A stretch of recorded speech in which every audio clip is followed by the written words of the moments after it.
watching Spirit Spotlight. Hey everybody, this is Austin Sumowitz with WNEM TV5 Sports. Welcome to the Spirit Spotlight, where we zone in on everything Saginaw Spirit hockey. Joined once again by my good buddy and friend, play-by-play commentator for the Saginaw Spirit, Dylan Clark. And it's unfortunate that we're doing the episode in these circumstances. The Spirit season is over after they fell in Game 4 to the Kitchener Rangers, who will be moving on to the second round.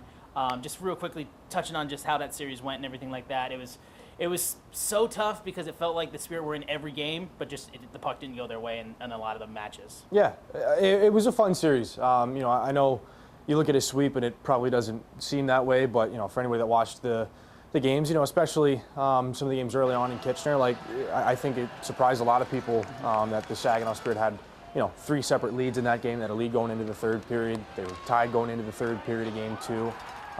They were tied going into the third period of Game 4. It was a really close series for a team that we had 19 skaters play in that series at one point or another, and 9 of those kids were either 16 or 17 years old. So young hockey team. I know we talked about that a lot over the last little while. So and a little bit of history made too. Stepan Shurik, just the fourth goalie to make 50 saves in a Spirit playoff game. So again, the result isn't what you want.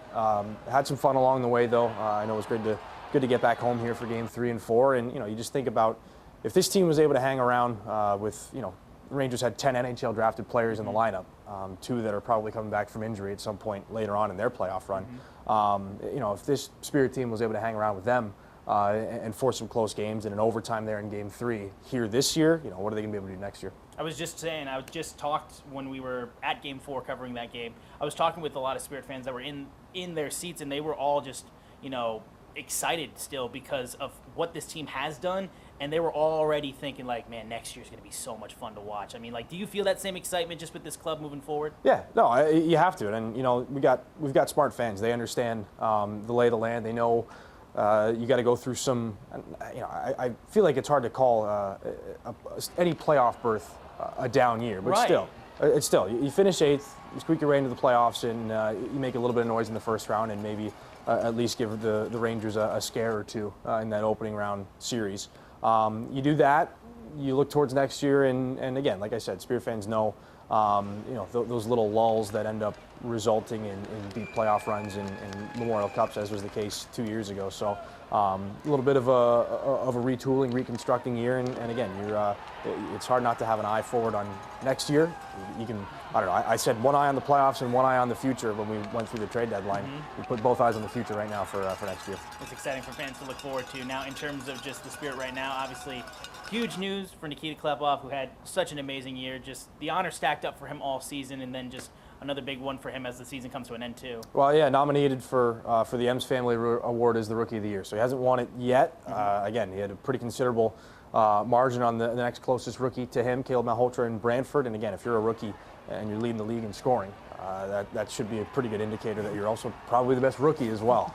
So again, a lot of the voting's got to shake out that way. We're excited to hopefully hear some news on that soon. But no, it was good to see that first announcement that he is nominated. He has gotten that attention, as should be the case. And again, we're excited for him to hopefully add to the trophy cabinet here. Already the Ems Family Award, the Jim Mahone Award as the top right winger in the league. So what a year for him. And again, as we get closer to June, hopefully a first-round NHL draft pick, that's the expectation. I'm excited to see just how high he's able to finish. Had a goal there in Game 4 and was a point-per-game player in the postseason, which isn't easy to do regardless of who you're playing against.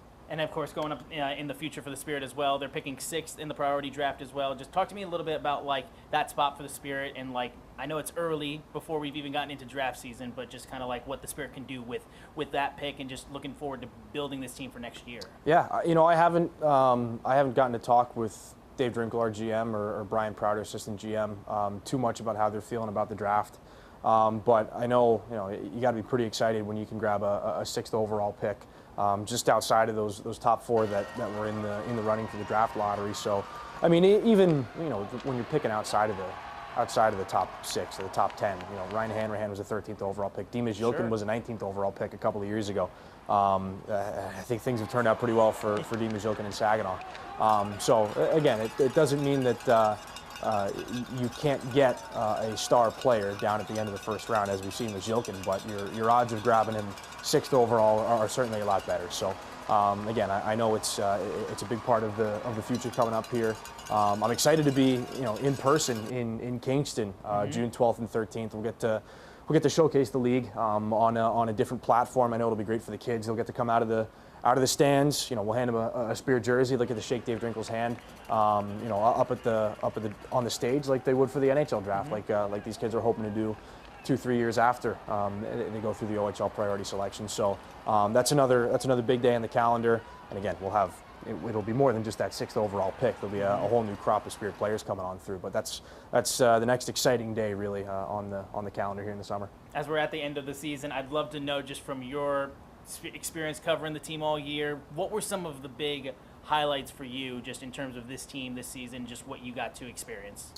I think back to when Dima Zilkin was named captain. That was a pretty exciting day here. Just because I know I've told this story before, but I remember he came and he signed his OHL scholarship agreement. It was the night of Game 5, and we played the Sioux back in 2024. So that kid's first time stepping into the building, he got to see a pretty darn good hockey game and an overtime win. So to see him come along, and he wears the C now for this hockey team and all the things that he's been able to do. I even think back to training camp, and first time we got to see him with Igor Barabanov and Nikita Klepov. First time I got to see Stepan Shurgin play in a preseason game, I remember thinking to myself, yeah, this kid's gonna be pretty good. And then just as the season's gone along, there's a lot of little moments in between. We had some great overtime games.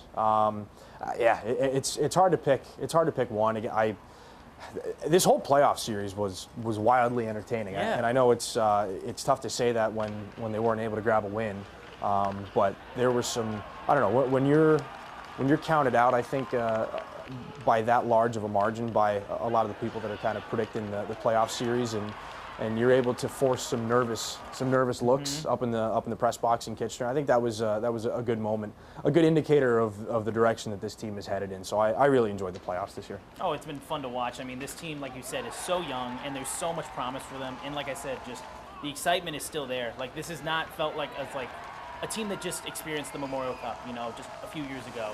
And for any other team, like, going from that moment, it feels like, well, we've taken a step back, but it really feels like it's not even been that big of a step back for the guys, because they're on the precipice of doing a lot next year with the young talent that they've got.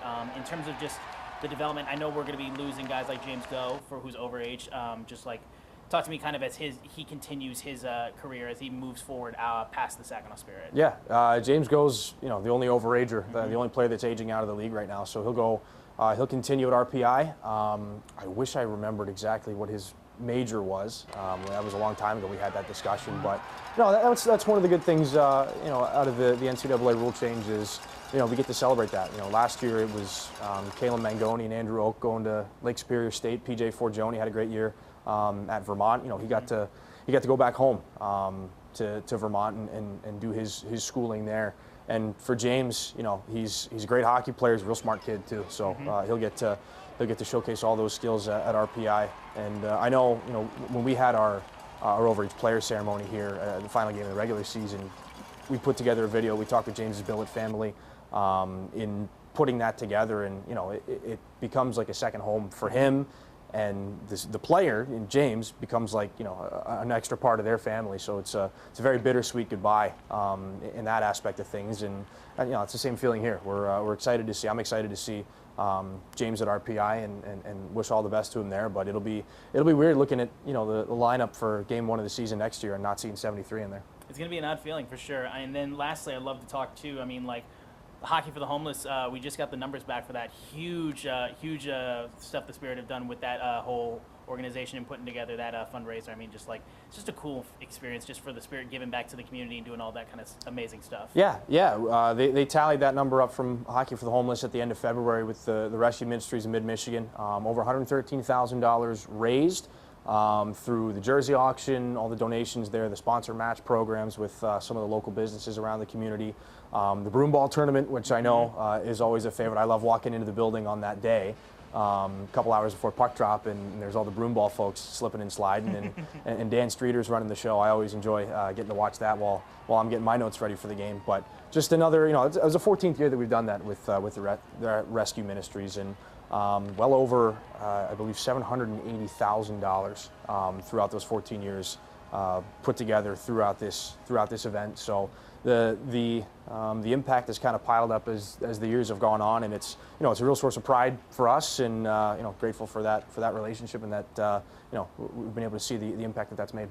It's hard to believe that it's our final Spirit Spotlight episode of the season. It's been so fun being able to talk the Spirit with you and just, follow the team as they've grown. I mean, I really, really appreciate, of course, Dylan, you doing this with us, and it's been fun just to cover the Spirit with you guys. Dude, I can talk hockey all day, so this has been this is always one of the better parts of my week. Guys, I am Austin Sumwitz with TV5 Sports. This has been the final episode of Spirit Spotlight for the season. Go Spirit.